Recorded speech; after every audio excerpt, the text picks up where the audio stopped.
शंभु अहीं त्रिपुरारी, अहीं शंकर छी भोला भंडारी। अहीं शंभु अहीं त्रिपुरारी, अहीं शंकर छी भोला भंडारी। नीलकंठ अहीं कपिलेश्वर, रावणेश्वर अहीं जटाधारी। रावणेश्वर अहीं जटाधारी, रावणेश्वर अहीं जटाधारी। रावणेश्वर अहीं जटाधारी, अहीं शंभु अहीं त्रिपुरारी, अहीं शंकर छी भोला भंडारी।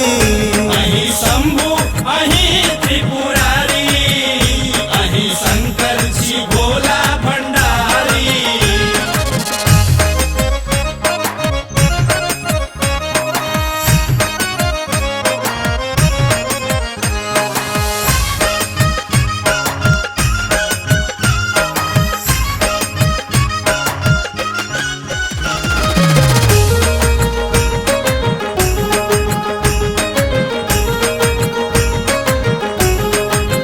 अहीं कलनेश्वर छी, अहीं वेदेश्वर छी, अहीं सिंहेश्वर छी, अहीं तारकेश्वर छी। अहीं कलनेश्वर छी, अहीं वेदेश्वर छी, अहीं सिंहेश्वर छी, अहीं तारकेश्वर छी। अहीं सिंहेश्वर छी, अहीं तारकेश्वर छी। अहीं उगना अहीं भंग पिसना, अहीं गौरी के छियौ सजना, अहीं गौरी के छियौ सजना।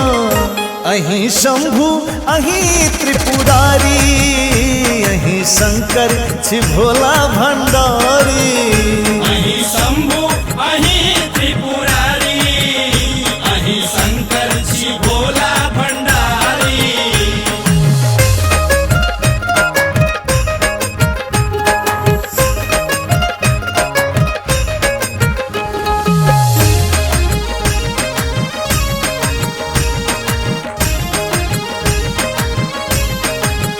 अहीं रामेश्वरम में अहीं कैलाश पर छी, पशुपतिनाथ अहीं उज्जैन में छी। अहीं रामेश्वरम में अहीं कैलाश पर छी, पशुपतिनाथ अहीं उज्जैन में छी। पशुपतिनाथ अहीं उज्जैन में छी। अहाँ कन कन में बसै छी बाबा, अहाँ त्रिभुवन पति कहबै छी, अहाँ त्रिभुवन पति कहबै छी। अहीं शंभु अहीं त्रिपुरारी, अहीं शंकर छी भोला भंडारी। अहीं शंभु अहीं त्रिपुरारी, अहीं शंकर छी भोला भंडारी।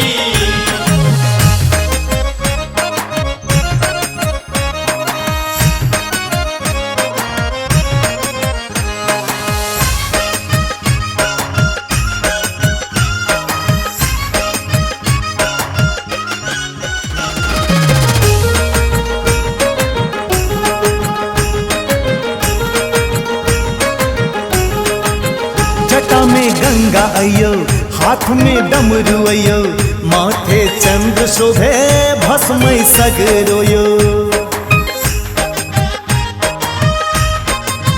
जटा में गंगा अयो, हाथ में डमरू अयो, माथे चंद्र शोभे भस्म सगरोयो। माथे चंद्र शोभे भस्म सगरोयो। अहाँ त्रिनेत्रधारी छी बाबा, भव सतारै छी सबके यौ बाबा, भव सतारै छी सबके यौ बाबा।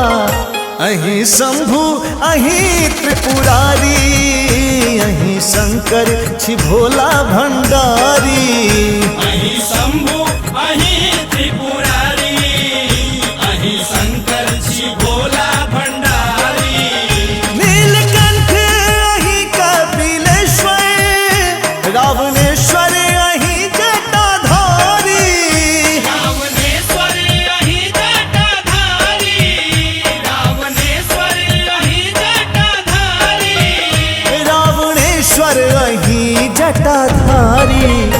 અહીં શંભુ અહીં ત્રિપુરારી અહીં શંકર છી ભોલા ભંડારી।